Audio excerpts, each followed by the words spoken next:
perhaps right before we took that call, I was going to bring up pay-to-play. So you've kind of alluded to pay-to-play and indirectly, at least, your exchange with Joe. And again, that was Joe Schreibvogel, who's sort of kind of the, I guess, kind of one of the key players in pay-to-play, if that's reasonable. So I don't know if you want to briefly just, explain a little bit more about pay-to-play. I mean, you've kind of alluded to, but just what that really means and perhaps why Joe called in or has a beef with you, if you want to address that or not, that's up to you. But when the Big Cat Coalition got together, what we tried to determine was how big is this problem, and what we found is there are about 33 places that we could find that are publicly advertising that you can come and play with a baby tiger or baby lion. And if you figure the USDA guidelines that are limiting the size cats they can use, even at a very conservative estimate, we figure there's probably somewhere in the neighborhood of 200 of these exotic cats that are being bred for that purpose alone every year. Of those 200 cats, probably a quarter of them are coming from Joe Schreibvogel. At the time that he first came up on my radar, which was like 2009, 2000, or 2010, he was doing 50 gigs at malls across the Midwest. So he'd set up on Wednesday, go through Sunday. He'd have to have the cubs there that were the right age to be used for that purpose, and people would be lined up around the mall, coming in, handling the cats for just a few minutes, and then it's passed on to the next person and the next person and the next person. And so these animals live a horrible life of just constantly being manhandled and dropped. When the cubs don't want to be held, they kick and scream, and so what the handlers do to make them stop is they hold them under their arms, they bounce them up and down, they blow in their faces, which is what a mother cat does when she's disciplining her cub. It's like the last thing she does before she knocks them across the room. So the cubs know when they get that in the face, stop whatever they're doing. Last warning, yeah. Right. So it's an awful life for these animals, and it's adding to the problem every time they do it. If he claims that he has 200 tigers currently, this is Joe, claims that he has 200 tigers. If he's adding 50 tigers to that every year, probably not even half of them are surviving this horrible handling. But to continue breeding animals, to support the animals that you have, is just crazy. And that's what we hear from so many of these people. They say, well, we can't support our facility if we don't breed more animals.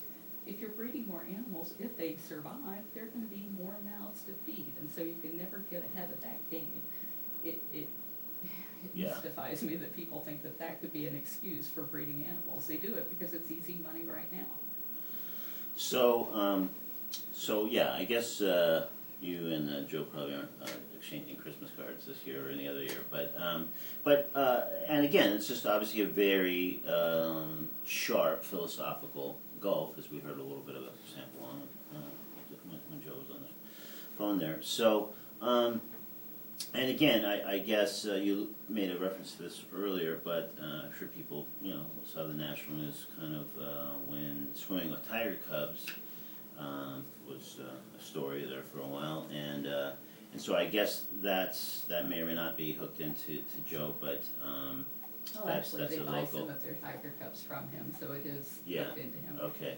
And So the for people reason- who didn't see that story, basically you can go to this place and, if you want to, swim with these tiger cubs, and of course my understanding, which may or may not be accurate, is that they're cubs and they're scared, so they're just trying to get back to the edge. So it seems like you're swimming with cubs, but they're basically panicking and trying to get out of the water, right? And that's exactly the issue. When people are paying to have their picture made with a cub, that cub is kicking and screaming and wants desperately to get away.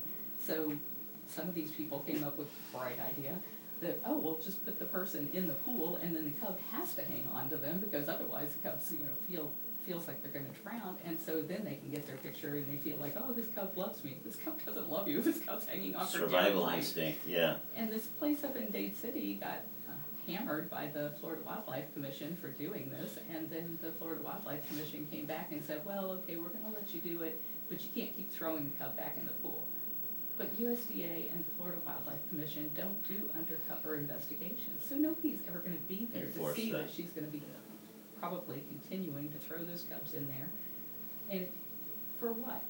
for a couple $100 for an animal that then could live 20 years and it costs us $10,000 per tiger per year to take care of them properly. So when you're adding constantly to the number of animals you have to take care of, and it costs so much to take care of them, it's destined to fail. Yeah. Well, we're sort of even beyond our time, but I may try to take at least one more call. There's some emails I haven't gotten to. But let me ask about, just because in sort of announcing your appearance, I got all kinds of emails, Facebook messages, and certainly stirred up all kinds of reactions. So one of the things that happened amongst those is I received kind of a scorching email about you and Big Cat Rescue regarding rabbits. So we only have maybe a minute or less for the whole final part of our chat here, so I don't know if you want to just briefly address that, or... Sure. For the long story, if people are interested, they can go to bigcatrescue.org and just in the search bar type feeding rabbits, and they'll find a very lengthy explanation that we did of that. We do bobcat rehab and release, where bobcats are sent back to the wild if they were born in the wild. And in order to properly prepare them for living in the wild, they have to know who their food sources are, and we have to make sure that they are capable of killing their food sources. So they have enclosures where they're taught to hunt. We have 2 baby bobcats right now that are learning to hunt together, and we feel horrible about the fact that any animal is killed for food. I'm a vegetarian. My husband really leans toward veganism. We're not going to kill animals to feed ourselves, but these cats are carnivores and they have to eat meat. So anybody who loves rabbits or loves any kind of animal that's farmed for food, they should be like our biggest supporters, because we're trying to stop the industry that is breeding so many of these big cats out there who are eating all of these other animals. If we can do away with the private possession of exotic cats, all those animals are saved. And so it's just a diversionary tactic that are used by Joe Schreibvogel and Kathy Stearns and others like him to try and cause divisiveness among the animal groups. We have a number of friends in other animal rescue groups. Right. I think who I heard from, I think, was more in the rabbit realm. But I think what may have been overlooked in some of this is the Big Cat Rescue. Those cats aren't all permanent residents, that you are rehabilitating and then releasing the ones depending on how they got there. So that's sort of a different form of how they're cared for and fed and trained if they're going to go back out into the wild, as opposed to kind of just being lifelong residents. Right. We usually only have 1 or 2 rehab bobcats per year. Yeah. So you're talking very So, small. and I assume those are the only ones where this rabbit situation happens. Well, live rabbits, yes. Right. Okay. Our other population gets all kinds of food, but it's always arrives frozen. All right, well, geez, Carole, I wish we had more time. There's other things, there was callers and emailers, but we managed to chew up even more time than I had allotted for this, and I allotted extra time. But we've been speaking with Carole Baskin. We'll have you back on, of course, and hopefully much sooner than 6 years next time. From Big Cat Rescue, the website, huge, sprawling, deep, comprehensive website is bigcatrescue.org, and they're also on Facebook at Big Cat Rescue. So, Carole, thanks so much for joining us again on Talking Animals, and we'll see you soon. Thank you so much. All right, take care.